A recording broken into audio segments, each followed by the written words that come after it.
Friends, இந்த பாம்பே சிக்கனை பாருங்களா, பார்க்கவே எவ்வளோ ஒரு சூப்பராக இருக்குது. டேஸ்ட்டும் அந்தளவுக்கு நல்லா சூப்பராக இருக்கும்.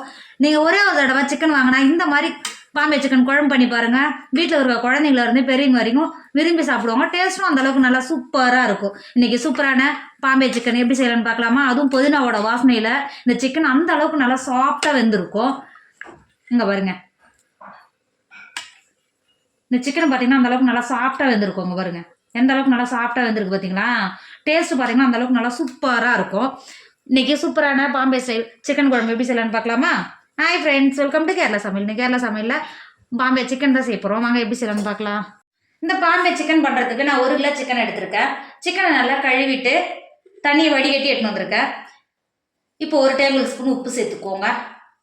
உப்பு சேர்த்து கொடுத்துட்டு அது கூடவே 1/2 டேபிள் ஸ்பூன் மஞ்சத்தூள் சேர்த்துக்கோங்க. சேர்த்து கொடுத்துட்டு கை வச்சு நல்லா கலந்து கொடுத்துக்கோங்க. நீங்கள் சிக்கனை உப்பும் மஞ்சத்தூளும் சேர்த்து ஒரு 10 நிமிஷத்துக்கு குழம்பு வச்சாலோ, நீங்கள் கிரேவி பண்ணாலோ, இல்லை வறுவல் பண்ணாலோ இந்த மாதிரி மஞ்சத்தூள் சேர்த்து ஒரு 10 நிமிஷத்துக்கு மாற்றி வச்சிட்டிங்கன்னா சிக்கன் நல்லா சாஃப்டாக ஆகிடும். இந்த அளவுக்கு நல்லா தேய்ச்சி கொடுத்துட்டு மூடி போட்டு மூடி சிக்கனை மாற்றி வச்சுக்கோங்க. அடுப்பில் ஒரு கடாய் வச்சுக்கோங்க.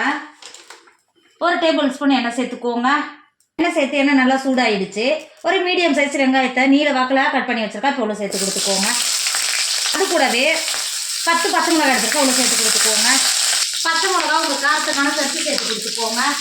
பச்சை மிளகா சேர்த்து கொடுத்துட்டு வெங்காயமும் பச்சை மிளகாவும் ஒரு 2 செகண்ட் நல்லா வதக்கிக்கோங்க. நம்ம வதக்கினா வெங்காயமும் பச்சை மிளகாவும் இந்த அளவுக்கு வதங்கியிருக்கணும். இப்போ வேற ஒரு பாத்திரத்துக்கு மாற்றி கொடுத்துக்கோங்க. இப்போ ஒரு மசாலா ரெடி பண்ணிக்கலாம். இப்போ ஒரு மிக்சர் எடுத்துக்கோங்க. நாங்கள் பச்சை மிளகாவும் வெங்காயம் வதக்கி வச்சுருக்கோம்ல, மிக்சி ஜாருக்குள்ளே சேர்த்துக்கோங்க.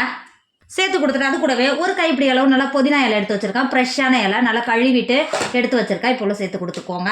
சேர்த்து கொடுத்துட்டு அது கூடவே ஒரு கைப்பிடி அளவு நல்லா மல்லித்தழையை கழுவிட்டு கட் பண்ணி எடுத்து வச்சுருக்கேன். இப்போ உள்ள சேர்த்து கொடுத்துக்கோங்க. சேர்த்து கொடுத்துட்டு ஒரு 3 டேபிள் ஸ்பூன் தண்ணி சேர்த்துக்கோங்க. அப்போ தான் பச்சை மிளகாய் எல்லாம் சேர்த்து நல்லா ஸ்மூத்தாக அரைஞ்சி வரும். சேர்த்து கொடுத்துக்கோங்க. மிக்ஸி மூடி போட்டு மூடி நல்லா பேஸ்ட் பார்த்து அரைச்சி எடுத்துக்கோங்க. இப்போ பாருங்க, நம்ம அரைச்செடுத்தது இந்த அளவுக்கு நல்லா பேஸ்ட்டாக இருக்கணும். இப்போ மிக்ஸி மூடி போட்டு மூடி மாற்றி வச்சுக்கோங்க. குழம்பு பண்ணுறதுக்கு அடுப்பில் இப்போ ஒரு பாத்திரம் வச்சுக்கோங்க. ஒரு 3 டேபிள் ஸ்பூன் அளவுக்கு எண்ணெய் சேர்த்துக்கோங்க. எண்ணெய் சேர்த்து எண்ணெய் நல்லா சூடாயிடுச்சு. ஒரு துண்டு பட்டை, ஒரு அன்னாச்சி பூ, 2 ஏலக்காய், 5-6 கிராம்பு சேர்த்துக்கோங்க. சேர்த்து கொடுத்துட்டு அது கூடவே ஒரு டேபிள் ஸ்பூன் ஜீரகம் எடுத்து வச்சுருக்கேன். இப்போ சேர்த்து கொடுத்துக்கோங்க. பட்டை, கிராம்பு, ஜீரகம் சேர்த்து நல்லா பொரிஞ்சு வந்துருச்சு. 2 பெரிய சைஸ் வெங்காயத்தை பொடியாக கட் பண்ணி வச்சுருக்கேன். இப்போ உள்ள சேர்த்து கொடுத்துக்கோங்க. நீங்கள் இந்த சிக்கன் பண்ணுறதுக்கு எக்ஸ்ட்ராவே வெங்காயம் சேர்த்து கொடுத்துக்கோங்க. அப்போ டேஸ்ட் நல்லா சூப்பராக இருக்கும். சேர்த்து கொடுத்துட்டு ஒரு டேபிள் ஸ்பூன் உப்பு சேர்த்துக்கோங்க. வெங்காயம் சட்டுன்னு வதங்கி வரும். சேர்த்து கொடுத்துட்டு வெங்காயம் கண்ணாடி பதத்துக்கு வதக்கிக்கோங்க. ஒரு 10 நிமிஷத்துக்கு வதக்கினாவே நல்லா கண்ணாடி பதத்துக்கு வதங்கி வந்துடும். வதக்கிக்கோங்க. இப்போ பாருங்கள், வெங்காயம் நல்லா கண்ணாடி பதத்துக்கு வதங்கி வந்திருக்கு. இந்த அளவுக்கு வதங்கினாவே போதும். 2 டேபிள் ஸ்பூன் இஞ்சி பூண்டு பேஸ்ட் எடுத்து வச்சுருக்கேன். இப்போ உள்ள சேர்த்து கொடுத்துக்கோங்க. சேர்த்து கொடுத்துட்டு ஒரு டைம் கிண்டி கொடுத்துக்கோங்க. கிண்டி கொடுத்துட்டு பழுத்த தக்காளி நல்லா பெரிய சைஸ் தக்காளியை பொடியாக கட் பண்ணி வச்சுருக்கேன். இப்போ உள்ள சேர்த்து கொடுத்துக்கோங்க. தக்காளியை சேர்த்து கொடுத்துட்டு இஞ்சி பூண்டு பேஸ்ட்டோட சேர்த்து தக்காளியை நல்லா பச்சை வடை போய் நல்லா வதங்கி வந்துடும். வதக்கிக்கோங்க. இப்போ பாருங்கள், தக்காளி எந்த அளவுக்கு நல்லா வதங்கி வந்திருக்கு பார்த்தீங்களா? இந்த ஸ்டேஜில் நம்ம மசாலாலாம் சேர்த்துக்கலாம். 2 டேபிள் ஸ்பூன் மல்லித்தூள் சேர்த்துக்கோங்க. அது கூடவே ஒரு டேபிள் ஸ்பூன் காஷ்மீர் மிளகாத்தூள் சேர்த்துக்கோங்க. நம்ம ஏற்கனவே பச்சை மிளகாய் காரத்துக்கு சேர்த்துக்கிறோம். உங்களுக்கு காரத்துக்கான சர்ச்சி சேர்த்து கொடுத்துக்கோங்க. மிளகாத்தூள் சேர்த்து கொடுத்துக்கோங்க. சேர்த்து கொடுத்துட்டு அது கூடவே 1/2 டேபிள் ஸ்பூன் கரம் மசாலா சேர்த்துக்கோங்க. சேர்த்து கொடுத்துட்டு ஒரு டைம் மசாலாவோட நல்லா கிண்டி கொடுத்துக்கோங்க. இந்த அளவுக்கு நல்லா கிண்டி கொடுத்துட்டு நம்ம ஏற்கனவே மிக்சி ஜாரில் மல்லித்தழை வெங்காயம் வதக்கி பேஸ்ட் அரைச்சி வச்சுருக்கோம்ல, பேஸ்ட்டை உள்ள சேர்த்துக்கோங்க. சேர்த்து கொடுத்துட்டு ஒரு டைம் நல்லா கிண்டி கொடுத்துக்கோங்க.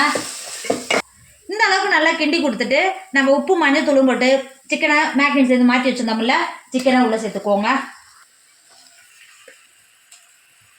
சிக்கனை சேர்த்து கொடுத்துட்டு மசாலாவோட நல்லா கிண்டி கொடுத்துக்கோங்க. அளவுக்கு நல்லா கிண்டி கொடுத்துட்டு இந்த மசாலாவோட தண்ணி எதுவும் சேர்க்காமலே ஒரு 10 நிமிஷத்துக்கு சிக்கனை வேக விடுங்க. இப்போ பாருங்க, ஒரு 10 நிமிஷத்துக்கு நம்ம சிக்கனில் தண்ணி எதுவும் சேர்க்கலை. ஆனால் சிக்கனை வெந்து எந்த அளவுக்கு தண்ணி இறங்கி வந்துருக்கு பார்த்தீங்களா? இப்போ ஒரு டைம் நல்லா கிண்டி கொடுத்துக்கோங்க. நல்லா கிண்டி கொடுத்துட்டு குழம்புக்கு எந்த அளவுக்கு தண்ணி தேவையோ சேர்த்துக்கோங்க. நான் மிக்ஸி அரைச்சேன் பார்த்தீங்களா, அதிலே 1/4 கப்பு தண்ணி சேர்த்துக்கிறேன். சேர்த்து கொடுத்துக்கோங்க. மிக்ஸி சாரை கழுவிட்டு 1/4 கப்பு தண்ணி சேர்த்துக்கிறேன். சேர்த்து கொடுத்துக்கோங்க. சேர்த்து கொடுத்துட்டு ஒரு டைம் நல்லா கிண்டி கொடுத்துக்கோங்க. அளவுக்கு நல்லா கிண்டி கொடுத்துட்டு சைடில் இருக்கிற மசாலாவெல்லாம் குழம்போடு இறக்கி சேர்த்துக்கோங்க. இந்த ஸ்டேஜில் உப்பு ஏதாவது கம்மியாக இருந்தால் செக் பண்ணிவிட்டு சேர்த்துக்கோங்க. நான் 1.5 டேபிள் ஸ்பூன் உப்பு சேர்த்துக்கிறேன். அது கூடவே ஒரு 1/2 டேபிள் ஸ்பூன் மட்டும் உப்பு சேர்த்துக்கிறேன். உங்கள் டேஸ்ட்டுக்கு அனுசரித்து உப்பு சேர்த்துக்கோங்க. சேர்த்துட்டு இன்னொரு டைம் நல்லா கிண்டி கொடுத்துக்கோங்க. கிண்டி கொடுத்துட்டு மூடி போட்டு மூடி சிக்கன் நல்லா சாஃப்டாக வேக விடுங்க. இப்போ பாருங்கள், நம்ம சிக்கன் எந்த அளவுக்கு நல்லா வெந்து குழம்பு எந்த அளவுக்கு நல்லா கிரேவி பார்த்து இருக்குது பார்த்தீங்களா. இப்போ ஒரு டைம் நல்லா கிண்டி கொடுத்துக்கோங்க. சிக்கன் நல்லா சாஃப்டாக வெந்திருக்கும். இந்த அளவுக்கு நல்லா கிண்டி கொடுத்துட்டு லாஸ்ட்டாக நல்லா கெட்டியான தேங்காய் பால், நல்லா கெட்டியாக இருக்கணும். 1/4 கப் எடுத்து வச்சுருக்கேன். இப்போ சேர்த்து கொடுத்துக்கோங்க. சேர்த்து கொடுத்துட்டு ஒரு டைம் நல்லா கிண்டி கொடுத்துக்கோங்க. இந்த அளவுக்கு கிண்டி கொடுத்துட்டு ஒரு 2 செகண்ட் தேங்காய் பால் சேர்த்துட்டு கொதிக்க விடுங்க. இப்போ பாருங்கள், தேங்காய் பால் சேர்த்துட்டு ஒரு 2 செகண்ட் நல்லா கொதிச்சிருச்சு. இப்போ ஒரு டைம் நல்லா கிண்டி கொடுத்துக்கோங்க. கிண்டி கொடுத்துட்டு லாஸ்ட்டாக ஒரு கைப்பிடி அளவு மல்லித்தழையை பொடியாக கட் பண்ணி வச்சுருக்கேன், உள்ளே சேர்த்து கொடுத்துக்கோங்க. மல்லித்தழையை சேர்த்து கொடுத்துட்டு மூடி போட்டு மூடி குழம்பு அடுப்புலேருந்து மாற்றி இறக்கிக்கோங்க. நம்மளோட பாம்பே சிக்கன் சூப்பராக ரெடி ஆகிடுச்சு. இதோட டேஸ்ட் அந்த அளவுக்கு சூப்பராக இருக்கும். நீங்கள் இந்த மாதிரி சிக்கன் குழம்பு பண்ணிவிட்டு நீங்கள் பூரி, பரோட்டா, சப்பாத்தி, இட்லி, தோசை இது கூடலாம் வச்சு சாப்பிடும்போது இதோட டேஸ்ட் அந்த அளவுக்கு சூப்பராக இருக்கும். நல்லா புதினாவோட வாசனை கமன்னு சிக்கன் நல்லா அந்தளவுக்கு சூப்பராக இருக்கும். கண்டிப்பாக நீங்கள் இந்த மாதிரி ஒரு டைம் குழம்பு பண்ணி பாருங்கள். குழந்தைங்கலேருந்து பெரியவங்க வரைக்கும் விரும்பி சாப்பிடுவாங்க. டேஸ்ட்டும் சூப்பராக இருக்கும். கண்டிப்பாக நீங்களும் ட்ரை பண்ணுங்கள். என்னோட வீடியோ உங்களுக்கு பிடிச்சிருந்தா உங்கள் ஃப்ரெண்டு உங்கள் ஃபேமிலிக்கு ஷேர் பண்ணுங்கள். மறக்காமல் கேரளா சமையலை சப்ஸ்கிரைப் பண்ணிக்கோங்க. தேங்க்யூ.